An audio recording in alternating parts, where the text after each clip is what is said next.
출애굽기 24장 12절에서 18절까지 우리 함께 읽도록 하겠습니다. 시작.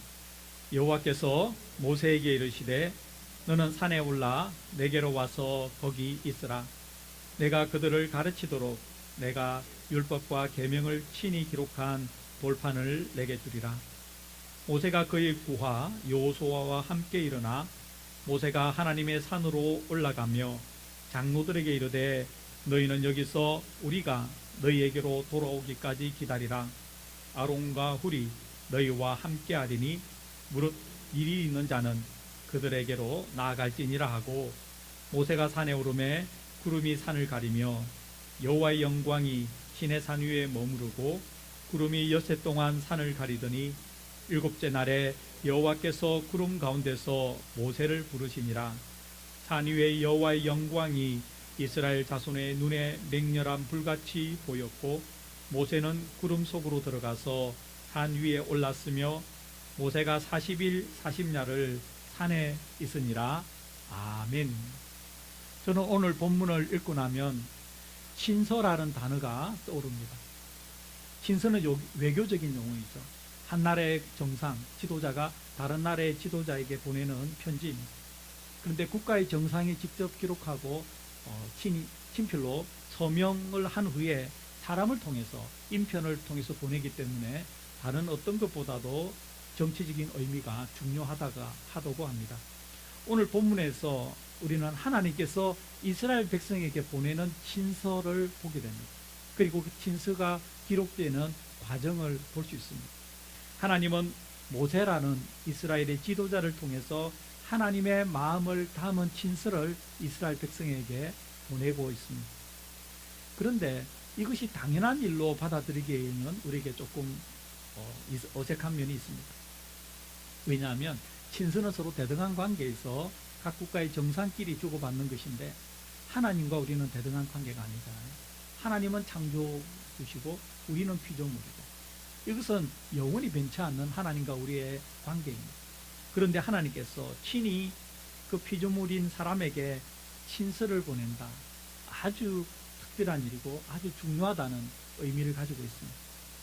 그렇다면 왜 하나님께서는 이스라엘에게 친서를 보내려고 하신 것일까요? 왜 모세를 시내 산으로 불러 올려서 40일을 함께 하시면서 친히 돌판에 쓰신 계명을, 10계명을 주려고 하셨던 것일까요? 하나님께서는 모세를 통하여 이스라엘에게 말씀하시려고 하는 것이 매우 중요한 것이다 는 것을 전하기 위해서 그렇게 하신 것이라고 생각합니다. 매우 중요하기에 반드시 기억하고 순종하고 지켜 행해야 한다는 하나님의 뜻을 강하게 분명하게 나타내고 계신 것이죠. 그렇습니다. 하나님께서는 여러분과 제가 그리고 이스라엘 백성이 하나님의 말씀대로 살아가기를 원하십니다. 보통 원하시는 게 아니고요, 매우 강하게, 매우 간절히 원하십니다. 우리가 성경을 읽다 보면 하나님께서 우리에게 하나님의 말씀대로 살아가기를 원한다는 그 표현을 너무나도 자주 반복해서 하고 계시는 것을 볼 수 있습니다. 그래서 우리는 하나님의 말씀을 그냥 대충 사람의 말처럼 듣고 적당하게 무시하고 또 적당하게 잊어먹고 또 마음에 드는 것만 실천하고 그렇게 할 수가 없습니다. 하나님의 말씀은 처음부터 주어진 목적이 우리가 완전하게 순종하기 위해서 특별한 과정을 통해서 주신 것이기 때문에 그렇습니다. 하나님은 정말로 우리가 하나님의 말씀대로 살아가기를 원하시는 분이시죠. 신명기 6장 6절을 보면 그 마음을 이렇게 표현하고 있습니다. 오늘 내가 네게 명하는 이 말씀을 너는 마음에 새기고 내 자녀에게 부지런히 가르치며 집에 앉았을 때이든지 길을 갈 때이든지 누워있을 때이든지 일어날 때이든지 이 말씀을 강론할 것이며 너는 또 그것을 내 손목에 매어 기호를 삼으며 내 미간에 붙여 표로 삼고 또 내 집 문설주와 바깥문에 기록할지니. 하나님의 말씀이 몸에도 있고 문설주에도 있고 온데 다 있다는 것이죠. 그리고 언제나 그 말씀을 가까이 해야 된다는 것이죠. 이 말씀을 요약하면 이렇게 되지 않겠습니까? 하나님을 믿는 사람이라면 누구든지 언제든지 어디에서든지 하나님의 말씀을 기억하고 하나님의 말씀대로 살아가라는 것이죠. 이게 사람이 만든 말이 아니고요. 하나님께서 직접 이스라엘 백성에게 하신 말씀이고 우리에게 하신 말씀입니다. 우리는 하나님의 말씀을 매우 중요하게 생각해야 되고 반드시 말씀대로 살아야 합니다. 그리고 하나님은 여호수아에게도 이렇게 말씀하셨습니다. 여호수아 1장 8절을 보면 이 율법책을 내 입에서 떠나지 말게 하며, 그러니까 하나님 말씀이 항상 우리 마음에 그리고 우리 입술에 있어야 된다는 말이죠. 주야로 그것을 묵상하여 항상 하나님의 말씀을 생각하며 그 안에 기록된 대로 다 지켜 행하라. 말씀대로 살아가라는 말이죠. 그리하면 내 길이 평탄하게 될 것이라 네가 형통하리라. 이렇게 말씀하고 있습니다. 저는 여러분과 제가 하나님의 마음대로 또 하나님께서 말씀하신 대로 성경 말씀대로 살아가기를, 그렇게 해서 하나님께서 우리에게 가졌었던 그 마음대로 우리가 살아감으로써 하나님을 기쁘시게 해드리는 그러한 사람이 되기를 간절히 바랍니다. 아멘. 오늘 본문에서도 하나님은 그 마음을 아주 강하게 나타내고 계시는데요. 하나님은 이스라엘이 하나님께서 모세를 통해 주실 율법과 계명이라는 이 가르침을 잘 지키기를 원하셨습니다. 그리고 광야에 있는 그 시대의 사람들뿐만 아니라 앞으로 이스라엘이 가나안이라는 하나님께서 약속하신 그 땅에 들어가서, 그리고 그 세대뿐만 아니라 대대 손손 후손들도, 그리고 이스라엘뿐만 아니라 앞으로 하나님을 믿을 이 지구상의 모든 사람들이 여러분과 저를 포함해서 하나님의 말씀대로 살아가기를 원하시는 것이죠. 그래서 율법과 계명을 주는 과정을 하나님께서는 아주 특별하게 하셨습니다. 그 내용을 기록한 게 오늘 본문입니다. 하나님의 영광을 모든 이스라엘 사람이 눈으로 볼 수 있게 함으로써 그 과정이 모세가 개인적으로 하는 과정이 아니라 하나님께서 주도하시는 과정이라는 것을 알게 하시고 믿게 하신 것이죠. 그렇습니다. 성경은, 우리가 읽고 있는 성경은 사람이 이렇게 자신의 의견을 적은, 생각을 적은 책이 아니라 하나님께서 이런 과정을 거쳐서 직접 말씀하신 것이죠. 따라서 성경은 최종적인 권위를 가지고 있습니다. 어떤 사람은 이렇게 말하고 저 사람은 저렇게 말하고, 아니야 이렇게 사는 것이 올바른 것이야, 아니야 이렇게 살아야 된다니까 라고 말할 수 있어도 그 논쟁을 마무리 지을 수 있는 최종적인 권위는 성경에 있는 것이죠. 모든 사람이 성경에 말씀하시는 대로 만나야 합니다. 어디에서 만납니까? 성경에서 만납니다. 그러니 성경 말씀을 그러한 권위를 가진 하나님의 말씀으로 존중하는 여러분과 제가 되기를 바랍니다. 성경을 읽을 때, 성경 말씀을 들을 때, 설교를 들을 때 아멘으로 받아들이는 우리가 되기를 바랍니다. 아멘. 본문 12절을 다 함께 읽겠습니다. 여호와께서 모세에게 이르시되 너는 산에 올라 내게로 와서 거기 있으라. 네가 그들을 가르치도록 내가 율법과 계명을 친히 기록한 돌판을 내게 주리라. 이스라엘을 애굽에서 인도하여 내신 하나님은 이스라엘이 하나님의 백성으로서 하나님의 백성답게 살기를 원하십니다. 비록 그들이 믿음의 조상 아브라함과 이삭과 야곱의 후손이었지만 애굽에서 400년을 그들은 살았습니다. 그리고 노예로서 종으로 살았기 때문에 그들의 기억 속에 하나님의 존재, 그들의 삶 속에서 하나님의 말씀이 가지는 의미는 희미해진 것이죠. 모세를 통해 비록 하나님의 뜻을 알게 되었고 하나님께서 행하시는 놀라운 기적을 체험했지만 그들의 삶을 지배하는 것은 여전히 자신들의 판단과 생각이었습니다. 애굽에서 노예로 살았던 그 방식대로 하루하루 살아가는 것이죠. 그들이 하나님의 백성으로 하나님을 섬기는 공동체로 살아가기 위해서는 하나님의 율법과 계명이 필요했습니다. 그래서 하나님께서 모세에게 율법과 계명을 주시겠다고 하신 것이죠. 그렇습니다. 하나님을 섬기는 사람, 하나님을 믿는 사람은 하나님의 법을 따라 살아야 합니다. 이것을 바꿔서 말하면 하나님의 법을 따라 살아야 하나님을 믿는 사람으로서, 하나님을 섬기는 사람으로서 살아가게 됩니다. 여러분과 저도 예수님을 믿기 전에 시간이 있었잖아요. 그때 우리는 어떻게 살았습니까? 내 생각대로, 내 가치관대로, 내 판단대로 살았습니다. 그리고 그게 내 생각과 가치관과 판단에 충실하게 열심히 산 사람일수록 자신에 대해서, 스스로에 대해서 나는 제대로 살았다 이렇게 생각하지 않습니까? 그리고 그때는 그것이 당연한 것이죠. 누구나 그렇게 살아야 되는 것이죠. 그러던 우리가 어느 날 예수님을 소개받았고 예수님을 믿게 되었고 예수님을 내 삶의 주님으로 모시게 되었잖아요. 그러면 우리는 변화되어야 되는 것이죠. 다른 사람으로 살아야 되는 것이죠. 내가 내 삶의 주인이었을 때 살아가던 삶과 예수님이 내 삶의 주님이었을 때 살아가는 삶은 같을 수가 없는 것이죠. 우리는 더 이상 예수님을 믿기 전에 살았던 삶의 모습으로 하루하루를 더 이상 살 수는 없습니다.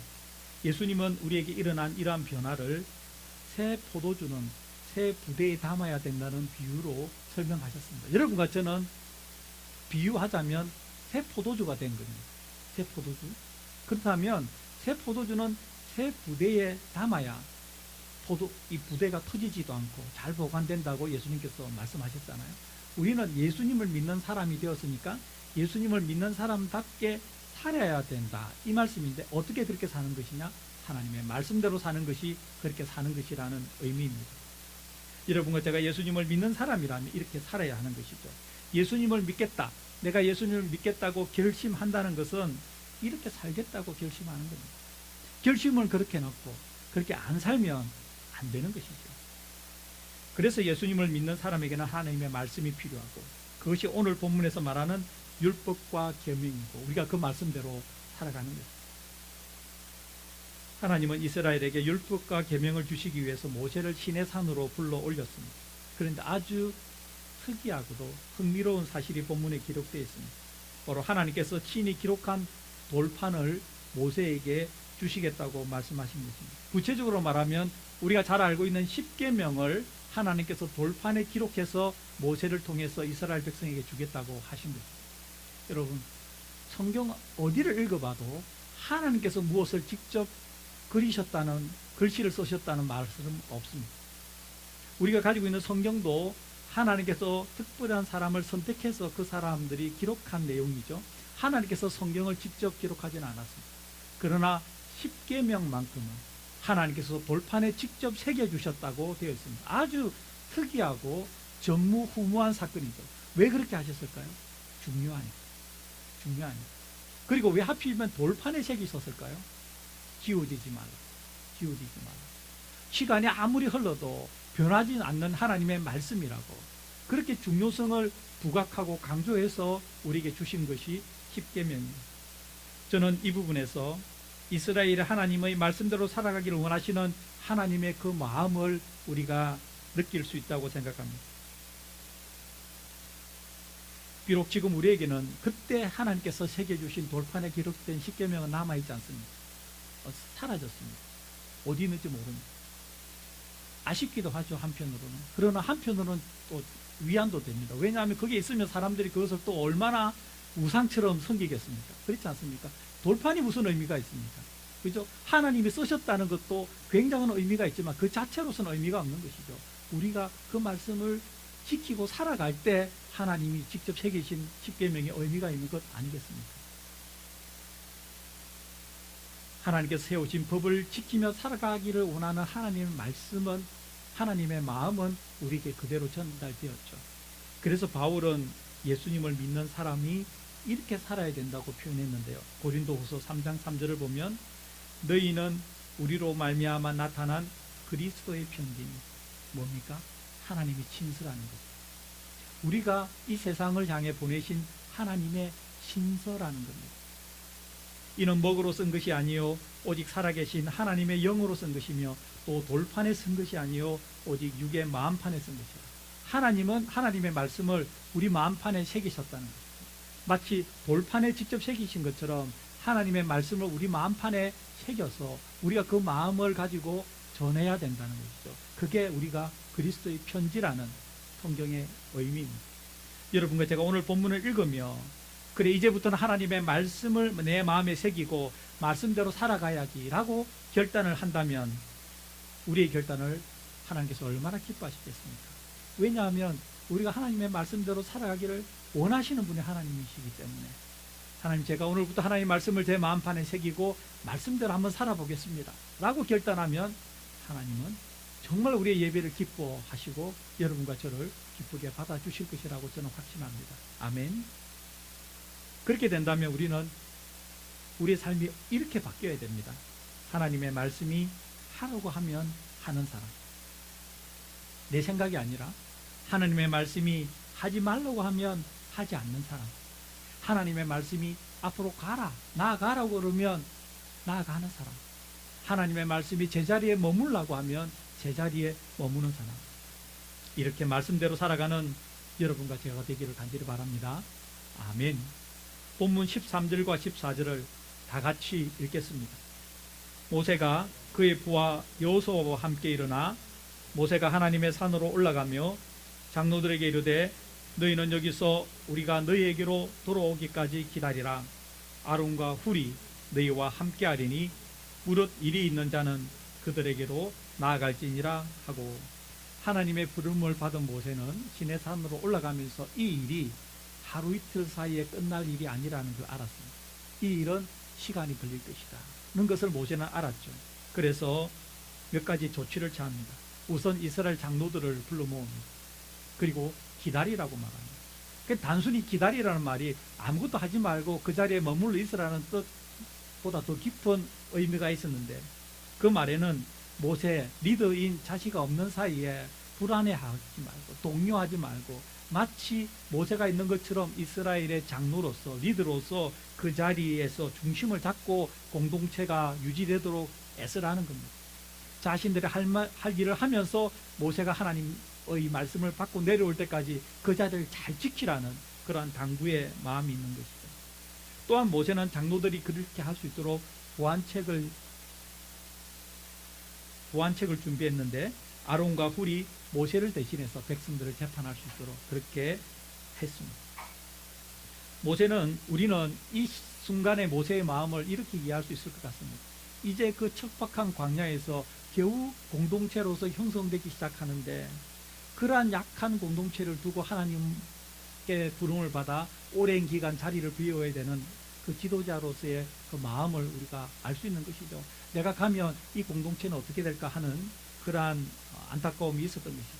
또 한 가지 우리가 깨달을 수 있는 경우는, 모세가 알았던 것은 하나님과 함께 하시는 일에, 하나님께서 하시는 일을 경험하기 위해서는 시간이 걸린다는 것입니다. 모세가 하나님의 말씀을 받기까지도 시간이 걸렸죠.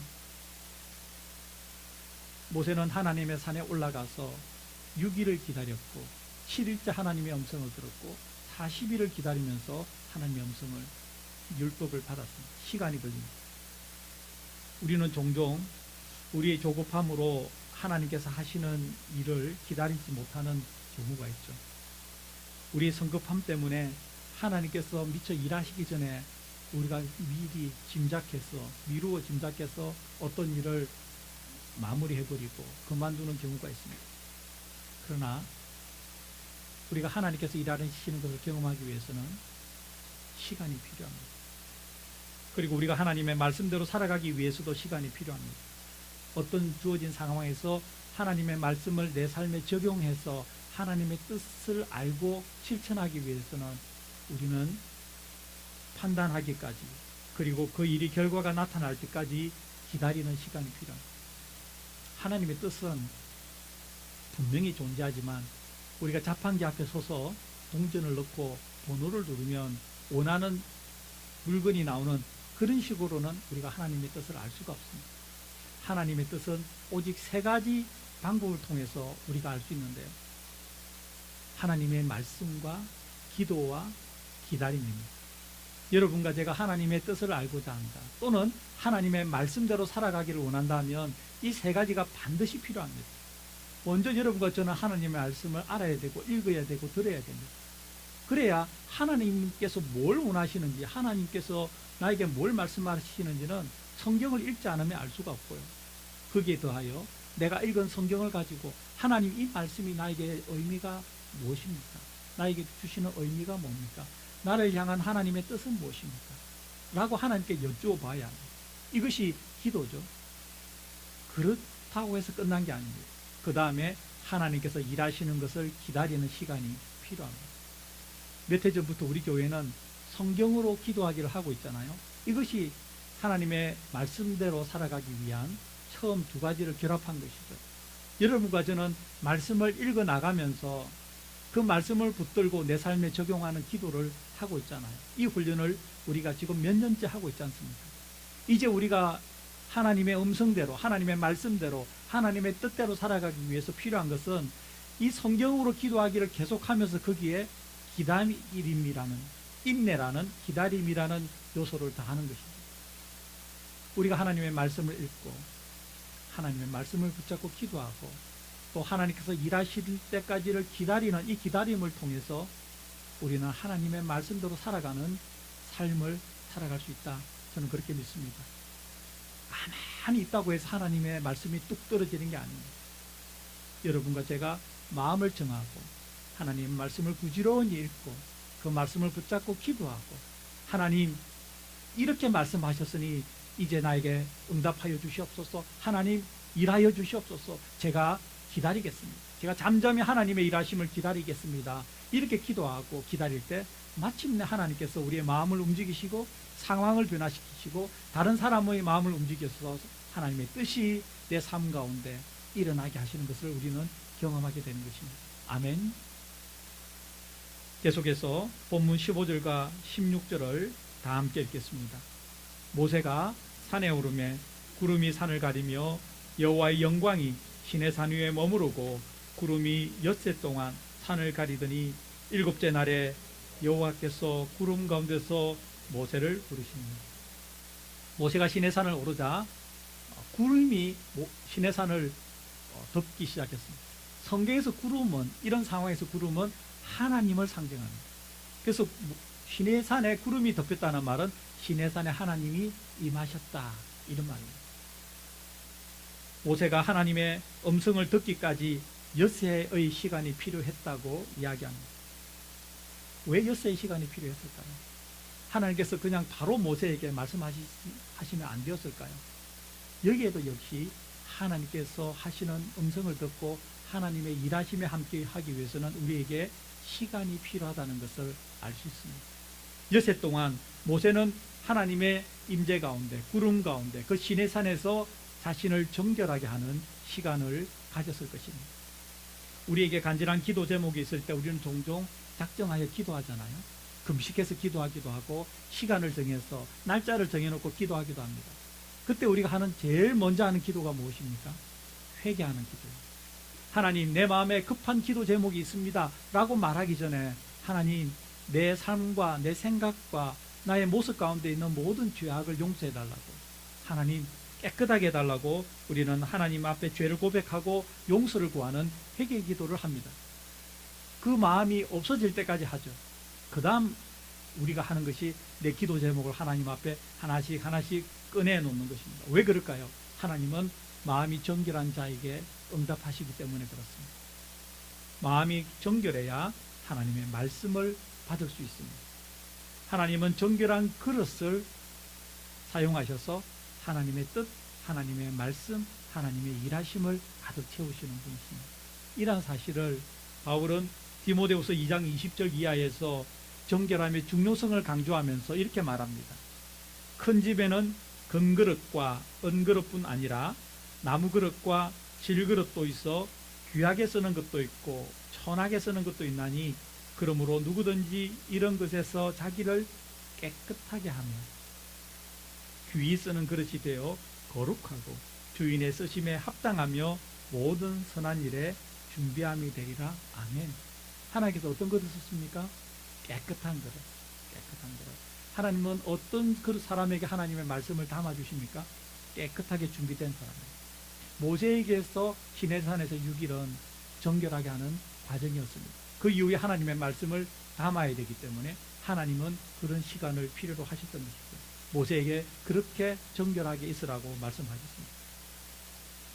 저는 여러분과 제가 하나님 앞에 정결한 그릇이 되기를 바랍니다. 그래서 하나님께서 쓰시고자 하는 곳에 귀하게 쓰임받는 여러분과 제가 되기를 간절히 바랍니다. 아멘. 이어지는 본문 17절과 18절을 다 함께 읽겠습니다. 산 위에 여호와의 영광이 이스라엘 자손의 눈에 맹렬한 불같이 보였고 모세는 구름 속으로 들어가서 산 위에 올랐으며 모세가 40일 40야를 산에 있으니라. 아멘. 시내산에 임했던 여호와의 영광은 멀리서 시내산의 정상을 바라보는 모든 이스라엘 백성들이 알아볼 수 있도록 특이한 현상으로 드러났습니다. 그것이 이스라엘 자손의 눈에는 맹렬한 불같이 보였다고 했습니다. 하나님께서 이와 같은 초자연적인 현상을 보여주신 이유는 하나님께서 시내산에서 모세와 함께 있다는 것을 눈으로 볼 수 있도록 보여주신 것이죠. 그렇게 함으로써 모세가 받아서 앞으로 이스라엘 백성에게 전하는 율법, 하나님의 말씀은 모세가 생각해낸 것이 아니라 하나님께서 직접 주신 것이라는 그 권위를 부여하기 위해서 하나님께서는 이런 과정을 거치신 것이죠. 여러분과 저 앞에 놓여 있는 우리가 읽고 있는 성경도 마찬가지입니다. 하나님께서 모세를 통하여 그리고 성령에 감동된 많은 성경 기록자들을 통해서 기록하게 하셔서 우리에게 전해진 것이 우리가 가지고 있는 성경입니다. 그렇기 때문에 우리가 가지고 있는 성경은 모세가 그날 시내산에서 불꽃 가운데서 받았던 성경 말씀과 동일한 하나님의 권위를 가지고 있습니다. 아멘. 성경 말씀이 우리의 가치관이 되고 우리 삶의 기준이 되고 우리 인생길의 등불이 될 하나님의 말씀이란 사실은 너무나도 분명합니다. 이 분명한 사실 앞에 아멘으로 하나님의 말씀의 권위를 인정하고 받아들이는 여러분과 제가 되기를 바랍니다. 아멘. 사랑하는 교회 여러분, 하나님의 산 시내산에서 모세를 통하여 율법을 베푸신 하나님은 우리 교회가 성경 말씀을 통하여 하나님의 율법을 알고 순종하고 실천하는 영적인 시내산이 되기를 바란다고 저는 생각합니다. 그것이 우리 교회를 세우시고 예수님의 몸을 이루는 공동체가 되게 하신 하나님의 뜻입니다.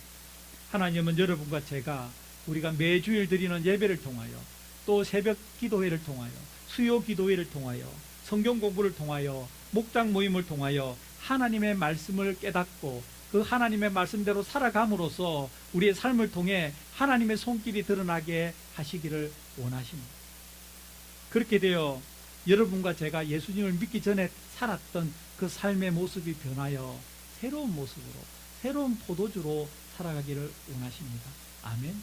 이것이 우리에게 말씀을 주신 하나님의 본 마음, 하나님의 진심입니다. 하나님의 산에서 모세를 통하여 말씀하신 하나님께서 우리 교회에서 오늘도 성경을 통하여 우리에게 말씀하여 주시옵소서 이렇게 기도하고, 주여 제가 하나님의 말씀대로 살아가게 하여 주시옵소서 이렇게 기도하는 여러분과 제가 되기를 간절히 바랍니다. 아멘. 기도하겠습니다.